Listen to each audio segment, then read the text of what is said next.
8 Adar et 17 février. Boker Tov, Besham Hashem Naseh Venasliach. On est aujourd'hui le 8 Adar, mercredi, et le 17 du mois de février, en français. Besham Hashem Naseh Venasliach. Ezrat Hashem, grande Géoula, Refoua Shlema pour tous les malades d'Israël, sans exception. Beaucoup de Shlom Bayit dans les maisons, beaucoup de Hatzlacha, beaucoup de Torah et de Mitzvot, et surtout beaucoup de bonté et de Chesed entre nous. Amen, Aminet. Shiur dédié aussi pour l'élévation de l'âme de Rabbi Shmuel Semi Ben Elisa. Foua Shlema aussi pour mon épouse, que je lui donne une grande santé. Ezrat Hashem, tout va bien, vous inquiétez pas, juste un peu fatigué. Mais vous êtes hein? Ah, absolument. Une bonne délivrance pour Gabriela, Bezrat Hashem, qu'elle nous accouche un beau petit bébé pour tout le peuple d'Israël. Il va pas te ressembler, quoi. Ça ne te dérange pas.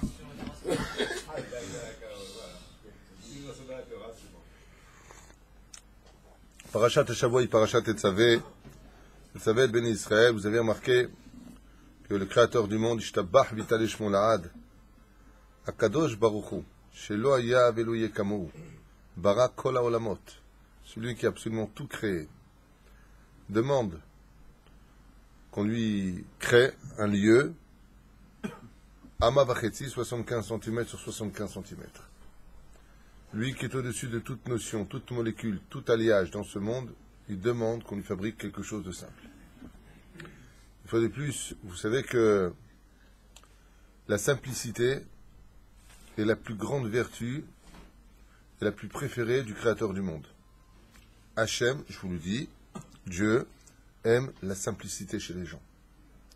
Il aime l'honnêteté chez les gens. Il aime l'authenticité chez les gens. Pourquoi est-ce qu'Avram Avinu a-t-il été choisi? Parce qu'il a couru après un veau à Marat Marpella. Alors Dieu s'est dévoilé à lui pour lui dire, voici l'entrée du Gan Eden. Et alors, courir après un veau, c'est grandiose, ça? Pourquoi est-ce que Moshe Rabbeinu Alav Shalom a-t-il été choisi? Parce qu'il a ramené un agneau du Har Sinaï. C'est une petite action. C'est un petit geste. C'est quelque chose de petit. Souvent dans les petits gestes, dans les petites choses, comme de fabriquer une boîte en or pour le Créateur du monde, que Akadosh Baruch Hu veut résider. Ça me rappelle d'ailleurs ce qu'on m'a raconté à propos de Eddie, David Ben Yosef Alav Shalom, à qui on dira aussi ce shiur avec votre permission. On m'a raconté que pendant les Shiva, pendant les 7 jours de deuil, un balayeur, là dans la rue Tzionut, un balayeur, est rentré, il avait une tente, une grande tente avec du monde dedans, et des gens assis. Alors il s'est intéressé à savoir qui de ces gens-là était en deuil, pourquoi. Et quand on lui a dit c'était lui, il s'est mis à pleurer, à pleurer, à pleurer. Alors son frère lui a dit, mais quoi, vous le connaissiez? Il lui a dit, comment ça, je ne connaissais que lui. Vous connaissiez mon frère? Il lui a dit oui. Il a dit, moi, je suis un petit balayeur qui n'intéresse absolument personne sur Terre. Je travaille pour la mairie, et je nettoie les rues d'Ashdod. Et toute la journée, les gens passent, ils sont pressés, ils prennent leur voiture, ils prennent leur vélo électrique, ils prennent, et tout le monde part, tout le monde vit sa vie. Le seul qui s'arrêtait, qui me donnait tous les matins 4 à 5 minutes de shalom, de questions, de comment je vais, de qu'est-ce que je fais de ma vie, c'était votre frère. Et c'est pour ça qu'il s'est mis à pleurer. Il a dit non seulement je suis choqué, mais c'était le seul qui me parlait tous les matins pendant 5 minutes. Et pendant ces 5 minutes-là, il me faisait toute ma journée. Quand je me levais le matin à raconter ce vieux monsieur, j'étais content de savoir que je rencontrerais ce monsieur qui me donnait tous les matins 4 à 5 minutes. Au moment où il sortait de chez lui pour aller travailler, il le rencontrait et il s'arrêtait pour lui. C'est une toute petite chose. C'est rien de donner 5 minutes de sa vie à quelqu'un. De l'écouter, de lui répondre, de lui sourire. Mais c'est pour ces petits détails-là que toute la grandeur d'Akadosh Baruch Hu veut reposer. C'est, encore une fois, quand je dis, je vous le répète, on entend le Dieu est grand, Dieu, on ne sait pas, vous vous rendez même pas compte. Vous, c'est même moi, qui peut parler de Dieu? Il a toujours existé, il a créé l'espace-temps, le vide, les pensées, des galaxies, des mondes qui n'en finissent pas. et tout ça est dirigé en une seule seconde, et il veut résider où, je vous en supplie, sur une montagne qui s'appelle le Moria, dans une boîte en or avec du bois de chittim, mais là-bas il veut reposer. Mais c'est pas fini. C'est pas fini. Dans la paracha de Tetzavé, Akadosh Baruch Hu nous fait aussi comprendre qu'il veut reposer dans d'autres domaines. Il veut reposer dans les habits de l'homme, la façon dont on va s'habiller, la façon dont on va se présenter. C'est pour ça que la paracha nous parlera de comment se présenter devant Hachem. C'est très curieux, parce que de prime abord, on aurait pu dire, qu'est-ce que tu en as à faire, Hachem? Toi, tu es au-dessus de tout. Tu es tellement grand, tellement puissant. Qui peut te dire ce que tu feras et qui peut te dire ce que tu as à penser? Personne. Et avec tout ça, Hachem, il s'intéresse particulièrement, pas simplement à la maison qu'on lui fabriquera, qui est une petite maison. Moi, je ne sais pas, mais si j'étais leader d'un peuple riche et puissant, et que je devrais construire une maison pour Hachem, je construirais quelque chose qui fait la grandeur d'un pays. Au moins. Hachem, il dit pas du tout. Shmonim krashim, 80 krashim, 20 krashim, tu me fais amavacheti, 75 cm, mais on parle de centimètres et de mètres dans toute la fabrication du temple d'Hachem. On parle de petites choses. Qu'est-ce qu'il veut nous dire Hachem? C'est dans ces petits détails de la vie, ces petites mitzvot que tu vas faire, ces petits efforts que tu vas faire, que Dieu veut résider, il veut résider là-bas. Et c'est dans cette petitesse que je commencerai la paracha avant d'arriver aux habits du Kohen Gadol, même si je vais certainement reprendre une notion que nous avions développée déjà l'an dernier sur la paracha de la semaine, mais tellement importante à dire. Et pourquoi tellement importante à dire à Botaï? Pour la simple et bonne raison, c'est que tant que tout le monde ne le fera pas, on le répétera. Voilà. Tu es d'accord, Adam? En od milevado. Voilà. On le chope. Ve'ata tetzavet ben Israël, vous savez que dans la parashat à Shavua, le nom de Moshe n'apparaît pas. Ve'ata tetzavet ben Israël, pourquoi? Parce que, comme on l'a vu dans la parasha des Meraglim, d'accord, dans la parasha de Vaishlach, Moshe dit Machanina misifrecha, efface mon nom de ta Torah, et Machanina, efface-moi de ton nom, misifrecha, les Chachamim nous disent Sefer Kaf. Vas-y, Sefer Kaf, le 20e des livres de ta Torah. Effectivement, nous avons 54 parachiotes dans la Torah, ou 53, non, je crois 54, c'est ça. Et sur les 54 parachiotes, la 20e des parachiotes, Kaf, Gematria 20, c'est la paracha de Tetzavé. Donc, Mahani, Na, Misifrecha, Altikra, Sifrecha, et la Sefer Kaf. Lis le 20e livre. 20e livre de la paracha de Tetzavé. Pourquoi Bémet Moshe Rabbeinu nous demande-t-il à être effacé? Pour pénétrer plusieurs univers. La première, c'est tout simplement parce que il faut savoir que, justement, même une petite parole, a la grandeur dans les cieux d'un monde incommensurable. C'est incommensurable, ce que tu dis, une petite parole. Si tu veux exterminer le peuple juif, dit Moshe, sous condition, alors efface mon nom de la Torah. Ouais. Ben, Dieu, il n'a pas exterminé le peuple. Alors n'efface pas mon nom de la Torah. De là, tu apprendras que même une petite parole finit tôt ou tard par retomber et avoir des conséquences. Au Bichlal, tu n'apparaîtras pas du tout dans l'histoire. Ça, c'est la première chose. Deuxième chose, nous sommes dans le Mahayana Shel Torah, un des livres les plus réputés pour les enseignements de la paracha de la Torah dans le monde des yeshivot. Et il nous dit, Ve'ata tetzave, ze milshon itchabrut tzifta dechada.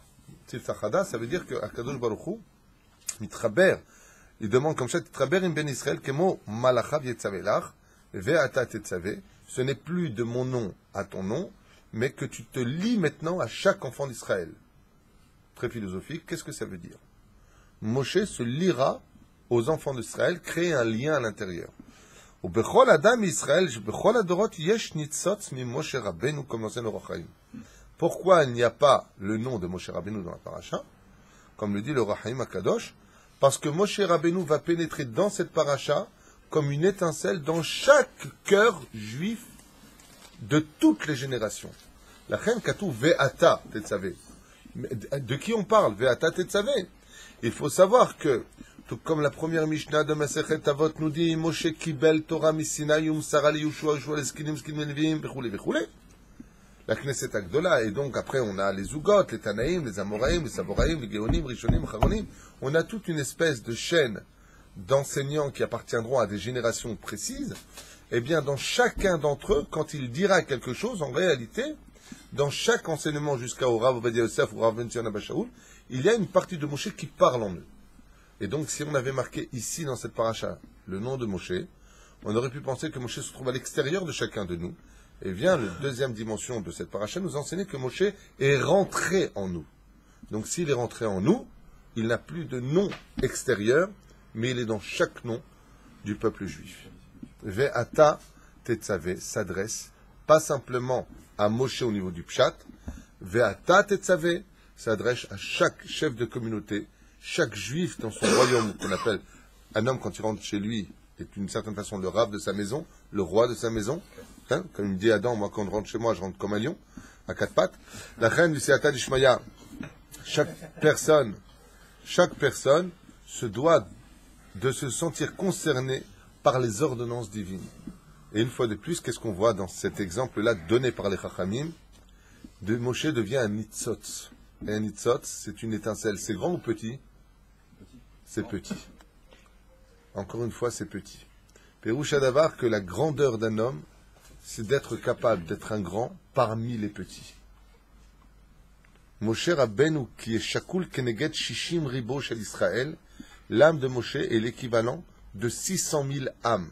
Il est capable de pénétrer à l'échelle la plus totale de sa personne le monde de l'autre. Difficile des fois quand tu parles avec quelqu'un, et tu as un niveau supérieur à lui, tu le vois tout de suite, le mec il te parle, tu fais... Tu as deux façons de faire. Ou tu regardes de haut, ou Niloider. C'est pas Hillel Azaken, comme on a vu dans la Gemara de Masechet Shabbat, page 31 Moudalev, qui a la patience de répondre à un homme qui se moque de lui avec des questions un peu bizarroïdes. Hein? Qu'est-ce que tu as, Adam?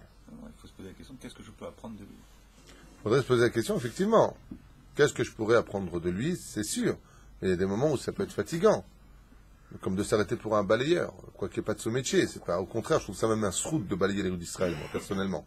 Mais être capable de donner du temps, ou de dire bonjour, ou de serrer la main, de kolakavod, de vakasha, d'être quelqu'un d'aimable. Alors que, en réalité, je sais pas, imaginez que quelqu'un vous tienne la porte, et qu'il se lève dès que vous rentrez pour vous donner sa place, et vous apprenez que c'était ministre des Finances, ou le ministre de je sais pas quoi. Ça fait de lui quelque chose de grandiose. Pourquoi? Parce qu'il a été capable de... Quoi? À moi, vous parlez? Il y a quelque chose que lui vit que tu pourras jamais comprendre. Même si on va tous aux toilettes, on est tous des humains. De l'autre côté, lui il vit quelque chose avec tapis rouge, chauffeur, on lui ouvre la porte, on ferme la porte, et on rencontre des gens très importants. Ça se passe face à des caméras. Il y a quelque chose qui gonfle au niveau des chevilles. Et malgré tout, cette personne est capable de rester simple. Moshe Rabbeinu, si vous avez bien compris, il est capable de s'inclure dans tout le peuple juif et dans toutes les générations. Je vous donne un exemple. Imaginez que vous êtes invité d'honneur quelque part, et qu'on vous donne un tabouret tout pourri. Et on vous assoit là-bas. Quand vous allez réagir? Déjà, quand on ne te met pas à la table que tu as voulu, tu fais un scandale à la bar mitzvah ou au mariage. Je comprends pas, je suis venu, regarde où il m'a mis. On ne parle pas de ça. On parle d'être instauré dans chaque cœur juif. Et qui t'a dit que ce cœur était particulièrement mieux que l'autre ou pas? Moshe Rabbeinu. Retenez tous ces enseignements à vie parce que c'est là que se retrouve toute la grandeur du peuple juif. Dans les petits détails. Hachem a aimé la réponse de Moshe pour lui faire arriver à ce niveau-là. Il a aimé la réponse de Moshe pour l'enlever du paracha, pour le mettre encore plus loin. Oui, absolument. Quand tu es capable de te sacrifier pour ton peuple, quitte à remettre toute la Torah en question. Oui. Tu sais à quoi ça ressemble? Un père très puissant et riche, un père que personne ne pourrait arrêter, décide de s'en prendre à son fils qui est rebelle et insultant. Et voilà qu'un serviteur se met entre le père et le fils, quitte à prendre des coups. Il dit, je t'en supplie, ne fais pas un geste que tu vas regretter, malgré tout, c'est ton fils. Frappe-moi moi à sa place. Quand le père s'est calmé, il a regardé son serviteur et lui a dit juste un mot. Toda. Ainsi, dans la paracha, Moshe Rabbeinu est remercié par Dieu. C'est pas que Dieu efface son nom. Et la preuve en est. C'est qu'il y a d'autres parachutes où il n'y a pas du tout le nom de Moshe. Donc pourquoi Dafka celle-là? Et là, comme il dit ici, c'est au nom du Orachaim HaKadosh, parce que HaKadosh Baruch Hu, il a voulu faire de Moshe Rabbeinu une grandeur. Et en quoi une grandeur? Je vous lis la suite. Lefichach, lo yada ish et gvurato. Et c'est pour cela que personne ne connaît l'endroit de la tombe, de la sépulture, si tu préfères, de Moshe Rabbeinu. Mishum shu tamun belibo shel kol echad mi-Israël. Parce qu'en réalité, Moshe Rabbeinu a été, entre guillemets, enterré dans chaque cœur du peuple d'Israël. Tout ce que nous écrivons, je vous donne un exemple complet, pour expliquer combien, quand tu te fais petit, Dieu fait de toi quelqu'un de grand. C'est très simple. Moshe Rabbeinu a demandé à être effacé. Ouais. C'est marqué comme ça dans le Teilim, Siftotav dovevot bakever. Quand tu es capable de lire quelque chose au nom de Rashi ou de Baletosafot dans la Gemara ou de n'importe quel Rav Yosef dans la Gemara ou Rabbi Shimon dans Zohar, Ken, ou Rabbi Shimon Bar Yochai, toute la Chevra Kadisha, Rabbi Pinchas Ben Yair.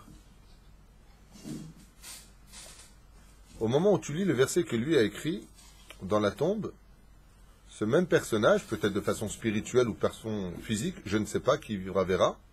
En tout cas, ce que tu dis, le niftar qu'il a écrit, celui qui est décédé qu'il a écrit, bouge ses lèvres. Yotze misé que Moshe Rabbeinu, étant donné qu'il est lui-même inclus dans tous les cœurs d'Israël, on est bien conscient que quand Rashi donne un commentaire, qui le donne derrière? Moshe Rabbeinu, puisqu'il est inclus en lui. Ce qui fait que dès qu'on parle de Torah dans le monde entier, de génération en génération, Moshe Rabbeinu ne cesse de les malmêler, la Torah qu'il a inclus dans chaque cœur. Donc, qui est le plus vivant des hommes? Moshe Rabbeinu. Il n'y a pas plus vivant au monde que lui. Parce que même quand tu étudies Rabbi Nachman, même quand tu étudies le Baal Shem Tov, même quand tu étudies les écrits de qui tu veux, même du Rav Ovadia Yosef, de qui tu veux, il y a automatiquement Moshe qui vit derrière. Il lui a dit, efface-moi. Il lui a dit, tu t'es sacrifié pour mon peuple? Tu es prêt à faire ça pour mon peuple? Il n'y aura pas plus vivant au monde que toi. À un tel degré que même ta sépulture n'existera pas. Il n'y a pas de sépulture. Pourquoi pas de sépulture? C'est ce qu'il dit ici. Ki taman akadosh baruchu et nitzot shel Moshe Rabbeinu bekol levavot. Dans tous les cœurs du peuple juif. En d'autres termes, si un jour quelqu'un veut absolument exister dans sa vie, qu'il recherche à ne surtout pas exister. À se la ramener, c'est moi, et moi. Chut, reste calme. Ça s'appelle l'humilité. C'est là? Est-ce que Moshe Rabbeinu a cru que sa proposition pouvait être retenue par Hachem? Je pense que oui. Enfin, tu demanderas plus tard à 120 ans. Non, est-ce qu'il y a quelque chose dans le texte qui traduit le fait? Non, je pense que oui, כיוון שמסר משה רבנו את נפשו למען כלל ישראל, זכה שיישאר כוחות לתמיד וקרב. Voilà ce que je viens de vous dire, c'est dit en une seule phrase, à propos du Sfat Emet, qui dit, étant donné que Moshe Rabbeinu a été très facilement capable de donner sa vie, ses enfants, pour sauver le peuple juif, dont la valeur est inestimable, dont la valeur dépasse tout entendement humain, il n'y a pas plus kadosh, il n'y a pas plus grand que le peuple juif, un peuple exceptionnel, Baruch Hashem. Combien, comme dit Rabbi Nachman de Breslev, Im Yehudi aya yodea mazel yot Yehudi, aya sameach veroked. Comme ça dit Rabbeinu. Si un juif savait ce que c'est d'être juif, il passerait son temps à être heureux et à danser. Le mec, il a plein de problèmes dans la vie, mais il danse. Pourquoi tu danses? Ta femme t'a quitté, la banque elle t'appelle, les enfants ils sont comme ceci, comme cela, et le mec il danse. Et qu'est-ce qu'il dit à ce moment-là? Je suis juif. Voilà pourquoi je danse. Kachaya Moshe Rabbeinu alav shalom. Il dit le Sfat Emet, Mishum Moshe a demandé à ne plus exister pour le klal d'Israël, lui est devenir plus petit. Donc il a suivi un peu l'exemple d'Hachem qui lui demande à être dans les petites choses. Ah, Merlo Akadosh Baruch Hu, à l'Idékar, tu vivras dans chaque cœur juif et jamais, jamais, un Dvar Torah ne sera pas dit sans que tu en aies le mérite, car tout vient de Moshe Rabbeinu. Kol Talmid Vatik, comme ça nous dit la Gemara, tout élève qui viendra dans les générations futures, qui dira un Dvar Torah, le dira de la bouche de Moshe, car Moshe en réalité a absolument donné tous les secrets de la Torah au Har Sinaï. Elles n'ont malheureusement pas été toutes retenues, c'est pour ça que de génération en génération sont venues des âmes réveillées de la poussière et de l'oubli, tous les enseignements de Moshe Rabbeinu, Bezrat Hashem au Har Sinaï. On avance. Le Baal HaTurim nous met en garde et nous dit malgré tout, étant donné que Moshe Rabbeinu alav shalom a dit Machanidam isifrecha, de là un homme devra apprendre que la pire des malédictions malgré tout c'est de ne plus avoir de nom sur terre, chez Nehemar immarchemo vezechro, que son nom soit effacé. Et de là, le Baal HaTurim nous met en garde, fais très attention dans tes états de colère, dans les moments les plus intenses de ta vie, de ne jamais te maudire. Vois pour Moshe Rabbeinu, qui en l'honneur du peuple juif, malgré tout a dit, efface mon nom de ton livre, et serait trouvé réellement effacé. Et à cause de cela, pourquoi Dieu l'a fait ça? Le Baal HaTurim nous dit, pour enseigner à chaque enfant d'Israël, fais très attention. Ne dis pas, surtout qu'il y a des gens, les Sfaradim, on le sent chaud, très chaud. Et qu'est-ce que ça veut dire, on le sent chaud, très chaud? Je parle des Sfaradim que je connais bien, c'est les Tunisiens, par exemple. Tu les énerves. Que je meure à l'instant si j'ai menti. Pourquoi tu te maudis? Vous connaissez ça, Nachon? Sur la tombe de mon père, sur la tête de mes enfants. Il faut savoir une chose, je le dis à voix haute et j'espère que ce sera retenu, même si vous n'avez retenu que ce que je vais dire maintenant. En plus, j'ai étudié cette semaine ce que je vais dire maintenant. La gravité de dire une chose pareille. Dans les cieux, Akadosh Baruch Hu, il dit, comme ça. Si tu es capable de jurer parce que tu es nerveux, parce que tu as besoin de dire des vérités à ta façon, sur la tête de mes enfants, si tes enfants ont si peu de valeur à tes yeux que de te servir de leur tête à eux pour certifier ce que tu as à dire, si t'as pas toi, le père ou la mère, autant de pitié pour tes enfants, pourquoi tu veux que moi j'en ai? Quelqu'un qui dit sur la tête de mes enfants, ou sur la Torah, ou toutes sortes de choses qui jurent comme ça, sachez qu'à cause de cela, il peut les perdre. La Torah peut s'éloigner de lui, ses enfants peuvent s'éloigner d'eux. Les olam lo yishama, haz veshalom. Et c'est ce qu'il dit le Baal HaTurim. Il dit, Moshe, qu'est-ce qu'il a dit, Besachakol? Si tu veux effacer les enfants d'Israël, efface mon nom. Baal HaTurim vient nous dire, fais attention. Regarde, Moshe, ce qu'il a dit. Une phrase sous condition pour sauver les enfants d'Israël. Alors imagine-toi pour des bêtises. Toi qui viens maintenant et qui dis, sur la tête de mes enfants, mais tu sais quoi, je ne viendrai pas à ta bar mitzvah. Ben, n'y va pas, ne le dis pas et ne jure pas. Combien de fois j'ai entendu cette phrase? Que je crève à l'instant si j'ai dit telle et telle chose. Que je crève. Pourquoi tu te maudis? Les émachekatou. Mikam le medim adou ki asur lo la adam chaz ve shalom le kalel et atzmo. Shu nir'e be'enav kedavar katan. Qui paraîtrait à ses yeux, c'est pas marqué ici, c'est moi qui vous traduit, qu'à ses yeux, de se maudire une fraction de seconde paraîtra à tes yeux comme étant quoi? Quelque chose de minime. Mais en réalité, comme on l'a vu dans la paracha de Balak, et l'enseigne la Gemara dans Masechet Brachot Bedav Zayin Amud Aleph, que Bil'am Arasha n'avait besoin de dire que combien de mots pour maudire les enfants d'Israël, Chaz Veshalom, combien de mots il pouvait dire? Ça durait une fraction de seconde. Le moment où ça dure à 0,01 seconde, là, un truc comme ça. Combien de mots on peut dire? Bon, dites-le un, ça fait plaisir d'entendre des réponses. Un seul mot, kalam. Voilà ce que dit l'Agmara. S'il connaissait le moment secret où Dieu s'assoit sur le Kisédine, il aurait dit simplement kalam, et Chaz Veshalom, si ça avait eu lieu, ça aurait été l'extermination. Combien de mots? Un mot.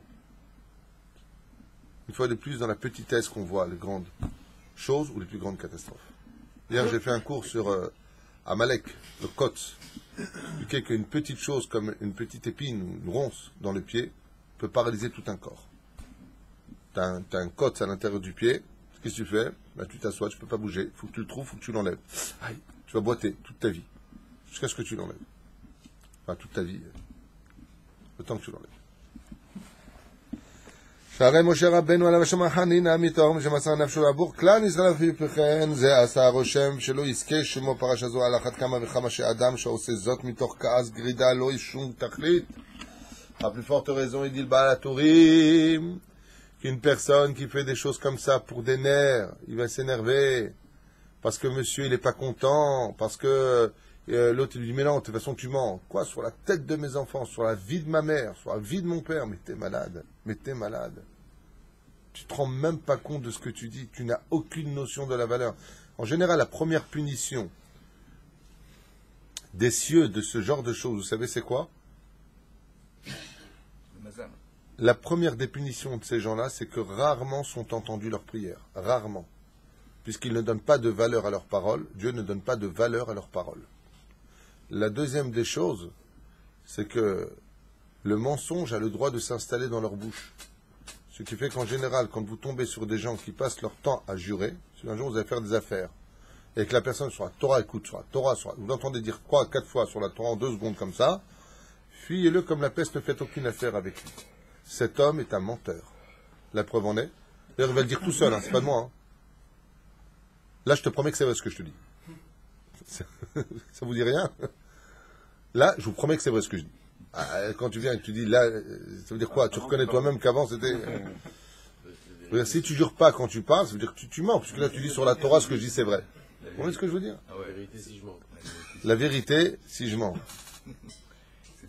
Film catastrophique. Catastrophique. Caricature du peuple juif à un des plus bas niveaux qui existent. Chilul Hashem ambulant ce film. Moi, nous ont vu les gars. Enfin bon. Bien entendu, c'est pas une question d'humour. Hein. J'ai plus d'humour que ceux qui ont fait ce film. J'ai rien contre eux. Personnellement, je ne sais même pas qui c'est et ils m'intéressent pas. C'est pas une question d'humour. C'est que c'est une caricature qui salit l'image du peuple juif. C'est du pur Motzi Shemra sur le peuple d'Israël. Sachez-le, c'est du pur Motzi Shemra sur le peuple d'Israël. C'est là. Comme Coco aussi, l'histoire d'un mec qui frime et qui... bon, il y a une morale. Il a essayé de faire une morale dans son histoire avec son sketch. Aval... Quel prix? Le prix, exactement. À quel prix? Moi, je sais que j'aurais été pas juif. En regardant ça, le mec et les problèmes financiers et tout ça, ça crée de la haine. Ça crée vraiment de la haine. C'est dommage. C'est mon opinion. Chacun ses oignons. Hein. Ils ont fait aussi un nouveau film qui vient de sortir, j'ai entendu. J'ai pas vu, hein, je sais pas ce que c'est. Ça s'appelle Le Get. Aussi une caricature de divorce juif. Caricature qui a été faite comme quoi que les femmes souffraient énormément. Ça ne veut pas dire qu'il n'y en a pas. Je suis moi-même quelqu'un qui lutte contre ce genre d'anomalie pour les guettes. Bon, mais de l'autre côté, on ne fait pas divorcer comme ça. Il y a des lois, il y a des choses, il faut voir est-ce qu'on peut faire un shlam bayit ou pas. Et c'est vrai que c'est des fois très long, et c'est pour ça que les Dayanim qui font traîner des histoires de guettes alors que Béhémet, il y a un danger ou que. De l'autre côté, il faut aussi reconnaître que les Dayanim et la Rabbanout est limité par ses pouvoirs. On ne peut pas forcer un mec à donner le guet en lui mettant un couteau sous la gorge. Donc il y a des problèmes qui sont faits, et des gens se permettent de faire des films pour des cas isolés ou même généralisés, mais qui salissent l'histoire du peuple juif. Constamment ce côté-là. C'est dommage. Que ce soit nous-mêmes, des fois des juifs, des cinéastes qui faisons des films qui vont à l'encontre d'abord de la réalité généralisée, et qui vont prendre un détail de la vie, ou peut-être plusieurs détails de la vie, mais à l'échelle nationale, c'est l'onachon. La majeure partie des divorces qui ont lieu, par exemple, à Ashdod, ça met entre 6 et 4 mois. Ce qui est quand même assez rapide. Et il y a des cas qui durent. De l'autre côté, je rappelle que tout vient d'Hachem, et que ce n'est pas une raison pour en faire des films. Tu as des choses à dire, tu crées un va'a, tu crées quelque chose. Elle ne va pas montrer ça aux non-juifs en disant, voilà des fois ce qui se passe chez nous. Ça ne les regarde pas. Et comme on dit, le linge sale se lave en famille. Non? Hein? Chez soi? Qu'est-ce que tu es en train d'exposer à l'extérieur des choses... je comprends pas. J'ai pas raison, Chaim? Il n'y en a pas un qui est contre moi ici? Non? ויקחו אליך שמן זית פעולות של משה רבינו הייתה תדיר לפרסם בפני העולם כולו את קדושתו מיוחדת וייחודו של עם ישראל למען יראו הכל כי שכינה שפורה בישראל. Maintenant, pourquoi il nous dit ici, à propos du verset ויקחו אליך שמן זית זך, tu prendras de l'huile d'olive pure pour montrer la kedusha de deux choses. Que Akadosh Baruch Hu, d'abord et avant tout, réside parmi les enfants d'Israël, et deuxièmement, combien Akadosh Baruch Hu donne des ordres au peuple d'Israël de pouvoir, Be'ezrat Hashem, fabriquer quelque chose à retenir, qu'avait rappelé d'ailleurs le Rav Mashiach dans son shiur, qui était magnifique, en disant que la table représentait la matérialité, là où il y avait la table dans le Beth Amikdash, et qu'en face il y avait la menorah qui représentait la spiritualité, et qu'il fallait que les lumières de la menorah éclairent la table de la matérialité. Bon, c'est de la chassidoute. ולמען יראו הכל כי שכינה שורה בישראל, לפיכך ובמה ידע איפה כי מצאתי חן בעיניך אני ועמך הלא, ולכתך עמנו לפלאותך אני ועמך מכל העם אשר פני האדמה. למה הדבר דומה? Pourquoi Kadosh Baruch Hu nous demande maintenant d'allumer entre guillemets la menorah, même si on n'est pas dans la parashat de Be'alotecha et Tanerot? Eh bien, les mains d'Avardomé. Ici, il dit, tu prendras cette huile d'olive, donc pour allumer quoi? La menorah. C'est comme un roi qui voyait parfaitement dans la nuit et qui a voulu honorer son serviteur en lui disant, prends le chandelier et marche devant moi. En réalité, le chandelier était porté par le serviteur, mais qui éclairait les pas du serviteur qui marchait devant, pour annoncer la venue du roi. Il est évident que dans ce cas-là, les deux personnages, entre guillemets, je dis personnage, mais Dieu n'est pas un personnage, mais vous avez compris ce que je veux dire, les deux, c'est-à-dire le serviteur qui prenait le chandelier, c'est les enfants d'Israël, traçaient les chemins dans la clarté des choses pour le roi des rois. Et ainsi donc, les nations du monde pouvaient voir que le peuple d'Israël est le peuple de Ségoula, le remède, entre guillemets, qui annoncera la venue du roi des rois. C'est là. En tout cas, à l'époque, c'est comme ça que les Khamim ici nous disent, au nom du Avne Azal. Al-Zej, al-Shirash Shlosh B'Israël, Atida Miuchedet Amenora, Bekar Shaner Amaravi Ayadolek Miyemima Shlema, Afal Pi Shaitalo Kamut Shemen Shava, Lishar Anerot, Kifi Shamarnu, Edut Lechol Baye Olam Shashchina Shura B'Israël. Et dans ma Shechet Shabbat, à la cave, à la page 22, on nous dit qu'en réalité, on mettait, c'est quelque chose de bizarre, hein, ce qu'on va dire maintenant, mais cave. La page 22, là-bas, c'est quoi la page 22? C'est ce qui parle de Hanouka. Dans ma Masechet Shabbat, on mettait la même quantité d'huile, on a mis la même quantité d'huile, et pour une seule journée, ça avait duré, vous vous rappelez, 8 jours. Pourquoi, en réalité, cette fête-là est si importante et qu'elle éclaire énormément les notions existentielles de toutes les pensées, de toutes les cultures et surtout de toutes les sciences, comme il le dit ici, c'est parce que, en réalité, la Ménorah était une édoute, c'est-à-dire un témoignage que Akadosh Baruch Hu, lui, ait fait briller sa lumière parmi les enfants d'Israël. C'est là. Lefichach amar Hashem barach le Moshe veikru elecha, comme c'est marqué, et ils prendront vers toi. Lekichat Hashemet le menorah nogat elecha bimyuchad. Et qu'est-ce qu'il a fait Hashem? Il lui a dit, puisque tu n'as pas voulu donner ton nom, veikru elecha, ils prendront pour toi, vers toi, Moshe Rabbeinu, hi tavi lecha to'elet, et cela t'apportera un avantage. Shekan ad yedei menorah tidgashem Sheifatecha, par le biais de la Ménorah, pourra se concrétiser ta moralité. Shaolam kulo yir'e kishrina shura be'Israël, toi qui as voulu faire disparaître ton nom pour faire apparaître la grandeur du peuple juif et l'existence du peuple juif, eh bien tu vivras parmi eux dans la lumière, telle qu'on vient de l'expliquer par la Ménorah. Israël, Imshelou les Zaït. Et il dit ici pourquoi Bémet Davka il a demandé de l'huile. Alors, ce sont des cours qu'on a déjà fait à propos de Hanouka, mais c'est ce qu'il rapporte ici, donc on avance.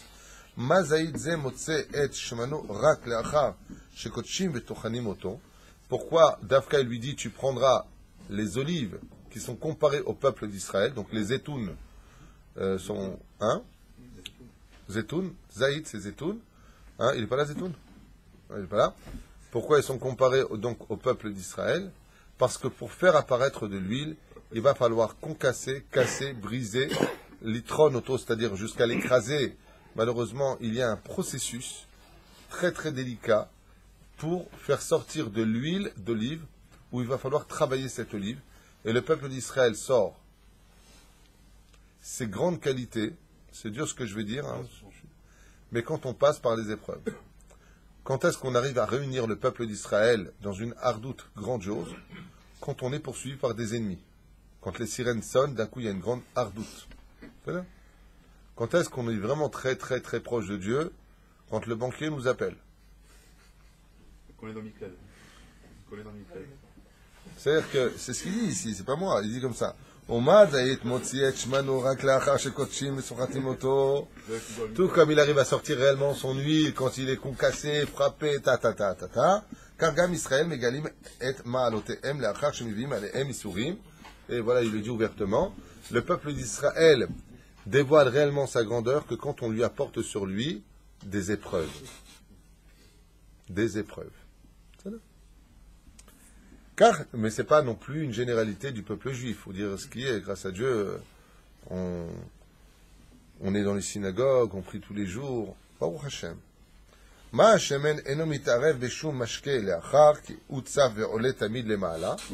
sait que l'huile ne se mélange jamais aux autres produits et qu'il remonte toujours au-dessus. Car les enfants d'Israël, même parmi les nations du monde, ne s'assimileront jamais et remonteront tôt ou tard à la surface. Mais Uma Ocharet, Metarvim Ba'em, comme le rappellent les Midrashim, ainsi Akadosh Baruch Hu a dit, Am Israël, ce peuple-là, même s'il s'assimile, tôt ou tard, il remonte. Il a tôt ou tard un éveil, il dit, Dai, je me suis assez assimilé. Et c'est ce qu'on appelle le retour à la Teshuvah. Combien de gens se sont assimilés à la culture des non-juifs, la musique des non-juifs, les théâtres et les films des non-juifs, et d'un coup tu les vois sans comprendre pourquoi, avec une kippa, avec tzitzit, ils sont à la synagogue et tu les entends parler de Gemara, de Mishnayot, de Halachot, ils s'habillent l'Irvot Shabbat Kodesh, on en parlera tout à l'heure. Vechoulé, vechoulé. C'est ce qu'il dit. Frapper des preuves, des fois tu vas prendre une personne, tu dis pourquoi tu fais tchouva, écoute, il m'est arrivé un accident, j'ai eu ça, ou une bonne nouvelle. En général, même les bonnes nouvelles, ça ramène le peuple. Léam Israël nitan koach miuchad shelo yochal idbolel ben aumot af elu aya rotze bekach. Et c'est ce qu'il dit ici. Dieu a fait en sorte que les peuples d'Israël, même s'ils désiraient s'assimiler aux autres nations, ils ne le pourraient pas car il a la nature des olives en lui, c'est-à-dire l'huile qui remonte. Donc vous avez une fois de plus compris que les Juifs tunisiens sont le noyau du peuple. Hein, vous avez les boules, hein? כדוגמת שמן זית שאינו יכול מצד הנשיאותו להתערבב במשקאות אחרים. ולפיכך, תורה ולא תתר.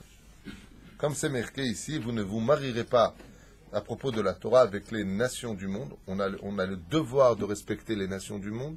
On a le devoir de les éclairer aussi pour leurs questions vis-à-vis de la spiritualité, avec certaines limites, certes, mais on a le devoir de le faire. Aval, de l'autre côté, on n'a pas le droit de nous marier avec eux. Comme c'est marqué, lo titraten bam, tu ne te marieras pas avec eux. Et lo techonen, et puis je venais Israël, nechounou bekoach kaze, shelo yochlu titraten bam, shelo iye a chitoun tofes. Tov. Vous voyez marqué katit la maor. Mais c'est katit la maor. Katit la maor, ça s'écrit kaf, taf, yud, taf. Le Beth Amikdash a existé pour le premier 410 ans et pour le deuxième 420 ans, qui sont représentés dans le mot katit la maor. Donc cette huile qui viendra éclairer. Cette huile qui est venue éclairer a été déjà mentionnée dans la Torah en faisant allusion de par sa gematria à katit. Katit, c'est kaf taf. Kaf, ça fait 20, taf, ça fait 400. 420, deuxième temple. Yud, taf, ça fait 410. 410 et 420. Allusion aux deux temples qui seront construits et qui seront éclairés.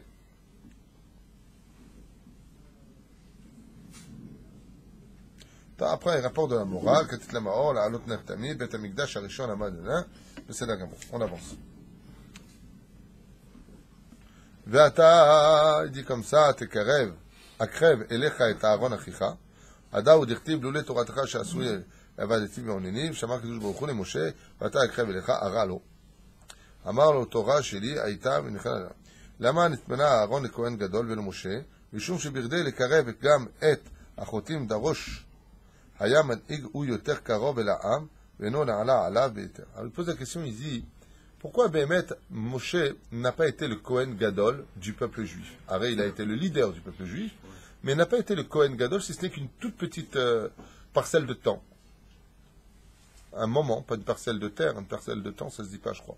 Donc un moment dans sa vie, mais après il a dû le donner, comme c'est marqué ici. Pourquoi, d'après vous, Aaron est-il devenu le Kohen Gadol?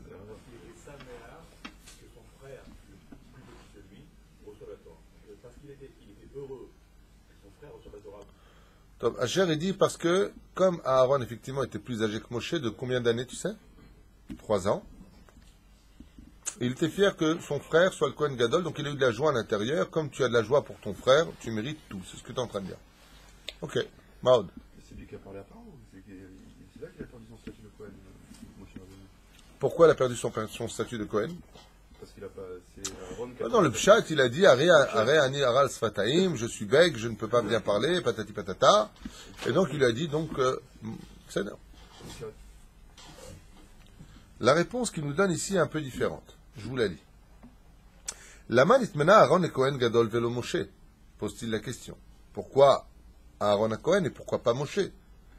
Mishum shibirde lekarev gam et achotim, car le but de la Torah, dans l'essence même du peuple juif, si tu veux réussir ta vie réellement, je vous l'ai déjà dit, ce n'est pas d'être une personne qui brille pour lui-même. La grandeur d'un juif, c'est de rapporter les autres à la table du Père. Donc s'occuper de ceux qui sont loin de la Torah. Ça, c'est la grandeur d'un juif. Pas simplement je monte dans mon monde futur, comment puis-je monter vers Hachem? Moi, le mec qui vient étudier la Torah, il fait Shabbat, Mitzvot, Masim Tovim, il s'installe bien en Israël, une belle maison, une belle voiture, il est bien. Voilà, moi je suis pieux, ma femme elle a le kissouille. C'est ça un tzaddik? C'est un problème. Bah oui, c'est ça un tzaddik. Charité bien ordonnée commence par soi-même. Ah bah, si toi tu as ton monde futur et que tu t'es pas intéressé à la génération dans laquelle tu vis, tu n'as pas fait ce qu'il fallait aussi pour les autres. C'est-à-dire, permet aux autres aussi, Bezrat Hashem, si tu en as les moyens, les mots, la possibilité, le pouvoir, voir Bezrat Hashem la hardi de le faire, de ramener encore un juif à la Torah, de le faire monter en Eretz Israël si possible, dans toutes les conditions comme on les a prescrites dans tous les autres shiurim. Alors, Béhémet, ça oui, ça c'est la grandeur d'une personne. Comme c'est marqué à propos d'Abraham, va y avoir vraiment une kol nefesh asher asa becharan, c'est d'être capable de venir avec assez lecha talmidim arbe, beaucoup d'élèves, beaucoup de gens qui vont se rapprocher de la Torah, c'est le but essentiel. Ça s'appelle Zikouy Arabim. Et pour cela, il fallait qui? Aaron. Et pourquoi Aaron? Parce que celui qui était proche du peuple, Moshe était très occupé, constamment appelé par le Ohel Moed, par Hachem. Mais il y en avait un qui traînait toujours parmi le peuple. Il faisait le shalom entre eux. Et il dit, pour pouvoir être celui qui va éclairer les autres dans ce domaine, donc être le Kohen Gadol, il fallait quelqu'un qui soit proche du peuple. Parce que pour être capable de rapprocher des gens qui sont loin de toi, et j'en profiterai pour faire une parenthèse, là, je vous ai dit que la grandeur d'un homme, c'est d'être petit.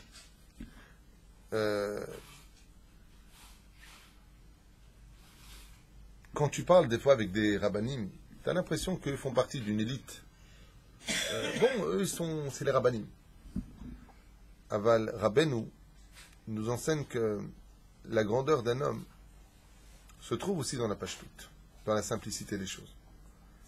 Quand tu viens comme ça et que tu es capable de descendre au niveau de tous, sans juger. Un juif qui s'est assimilé, il vit avec une goya, il vient de parler de ses problèmes.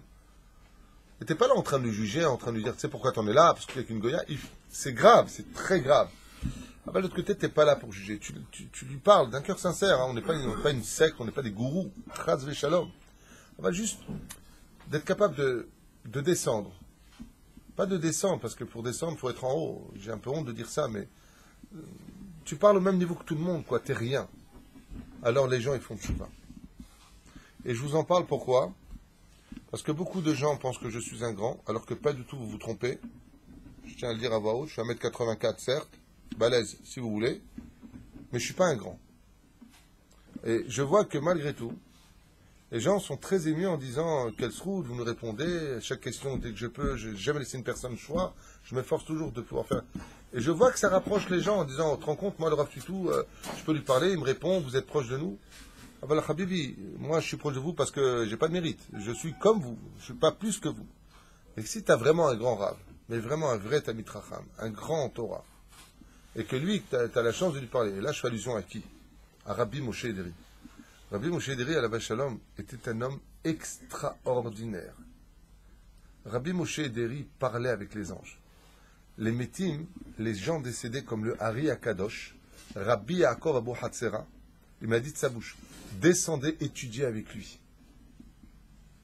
Et quand je faisais Teshuvah, j'étais un homme qui était très, très, très loin de la Torah. Mais quand je vous dis loin, c'est des milliards d'années-lumière. Rien. Rien de chez rien. Et pourtant, non seulement il ne montrait pas sa grandeur, mais il me parlait, on aurait dit qu'on était deux copains. Deux copains. Comment tu vas, tzaddik? Assieds-toi. Ouh, bravo. Moi, je pensais que c'était un pote. C'est comme ça qu'il m'a ramené à la Torah. Malheureusement, aujourd'hui, on est tombé dans une espèce de... Jusqu'à ce que tu vois le Rav.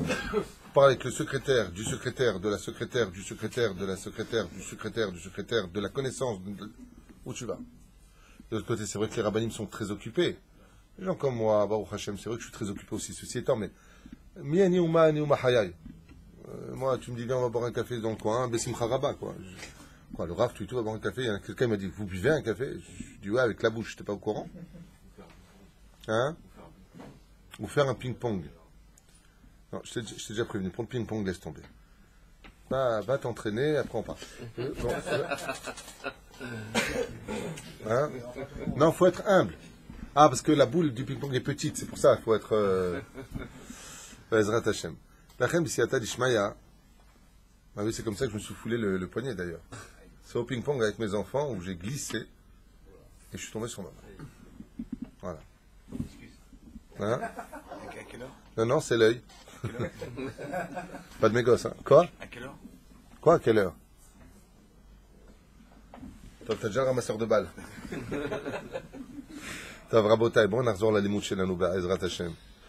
C'est ça la grandeur. Quand tu es capable, Ezrat Hashem, demain, que Dieu vous bénisse, vous soyez très riches, vous gâtiez vos épouses, soyez heureux chez vous, et d'un coup, tu as un mec comme ça ou un enfant qui te parle, d'accord? Et toi, tu sors de ta voiture, ta belle Mercedes, comme ça, tu claques la porte, et tu descends à son niveau. Et tu as un enfant qui te pose une question, tu descends à son niveau. Qu'est-ce que je peux faire pour toi? Ça, c'est grand. Ça, c'est grand. Ça, c'est grand. Alors, c'est vrai que les rabbinim sont très occupés. Alors, le Rabbi Moshe Ederi, qui était un homme géant en Torah, il était capable, je me rappelle même les non-juifs, combien de non-juifs venaient le voir, le poser des questions. On avait l'impression que le non-juif, c'était le roi et que lui, c'était le serviteur. Rabbi Moshe Ederi. Je l'ai vu de mes yeux, ça. Hein. Mais Chavod, je vous en prie, asseyez-vous. Qu'est-ce que je peux faire pour vous? Qu'est-ce qu'il y a ceci, cela? Quelle grandeur d'âme. Quelle grandeur d'âme. Vous savez comment les goïms appelaient Rabbi Moshe Ederi? Le patriarche. Comme ça m'a dit Patrick. Il appelait le patriarche. Grandeur. Le rabbi de Lubavitch, tout le monde venait le voir. Et il était debout, pas assis, en l'honneur de chaque juif. Et peu importe son niveau, il était debout en son honneur. Tu peux t'asseoir. Toute la journée, tu as des milliers de personnes qui passent, ils donnent $1. Et toute la journée, qu'est-ce qu'il entend, je t'en supplie? Mais le temps, je parle du rabbi de Lubavitch. Je vous parle d'un homme qui est Kulo Sefer Torah. Kulo Torah Kadosh. Ouais. Rav, ma fille elle est malade. Rav, j'ai perdu mon travail. Rav, je veux me marier. Rav, lâche-moi les baskets. Tu m'as pris pour quoi? Une banque? Tu m'as pris pour la sécurité sociale? Bezrat Hashem, Ba'atzlacha. À la fin de l'année vous vous mariez. À la fin de l'année vous aurez un enfant. À la fin de l'année vous aurez ça. Voilà $1. Voilà ceci. Il y en a qui a raconté d'ailleurs une très belle histoire. Quelqu'un qui a raconté une très très belle histoire. Je ne me rappelle plus. C'était Shalom. Tu peux me rappeler un peu l'histoire? Quelqu'un qui n'avait pas fait la brite et qui était loin, et le rabbi est passé voir le rabbi. Donc quelqu'un qui n'avait pas fait la Brit Mila et qui avait quel âge? Qui avait la vingtaine peut-être. Qui avait 20 ans à peu près. Et lui a dit... Il est parti voir le rabbi, il lui a donné un billet. Non, il lui a donné un billet. Il lui a dit, et j'ai un deuxième billet, mais je te donnerai le jour de la Brit Mila. Ah, d'accord. Et il lui a dit, le rabbi lui a dit, j'ai un deuxième billet à te donner, mais celui-là, je te donnerai le jour où tu auras fait la Brit. Et donc, un an plus tard, ce monsieur a fait la Brit Mila et... Non, c'est peut-être 15-20 ans plus tard. Ah, 15-20 ans plus tard?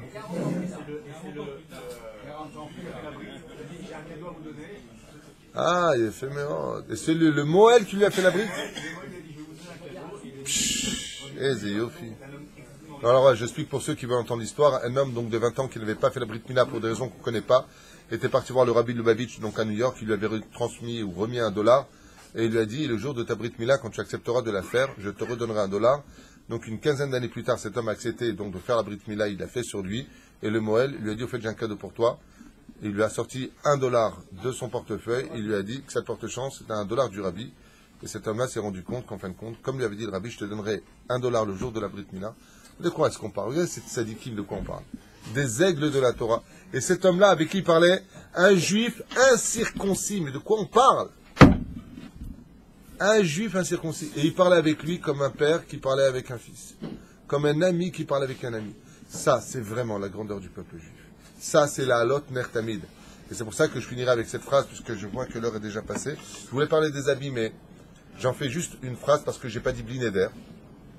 Les halot ner tamid, de monter une flamme pour en rendre un feu géant, une lumière dans les cieux, se fait justement par la pashtout, la simplicité des choses. Vous l'avez bien compris.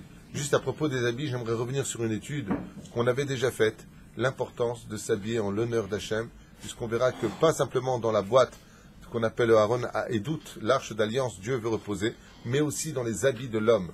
Il est impératif de savoir qu'il existe des lois pour cela, qu'on n'a pas le droit de s'habiller comme les non-juifs. Le Shulchan Aruch nous dit, qu'est-ce que c'est un habit de juif? C'est un habit que tu peux reconnaître en tant que juif. C'est-à-dire, si tu le vois dans la rue, tu sais qu'il est habillé comme un juif. On parle de la tête couverte, on parle de tzitzit, même si on n'est pas obligé de les voir. Ça, c'est la première des choses. Et pour finir, sachez, comme le dit la Gemara, les bouchos chez la Adam, zéou kevodo. Les habits de l'homme représentent le respect. C'est-à-dire, si tu veux te respecter, habille-toi comme il faut. Rabbi Nachman nous parle de l'importance de la veste en disant, quand tu vas négocier une affaire, si tu veux que ça marche, mets une veste. Pérouche Adavar, tu vois qu'une veste, c'est pas un gris-gris. Mais attends, je mets la veste, je vais signer mon contrat. Et là, Pérouche Adavar, que l'habit de l'homme représente quelque chose sur lequel Dieu veut résider. La reine, le Kohen Gadol, ici, on n'a pas eu le temps de le faire, va être défini par ses 8 habits. Le Kohen Idiot, par ses 4 habits. Bechoulé, bechoulé. Aval, d'une autre façon, les habits en hébreu, je sais que vous le savez déjà, donc je le répète, c'est pas grave, ça fera une chazara, je finirai avec ça pour aujourd'hui, représentent 3 façons d'être dites en hébreu.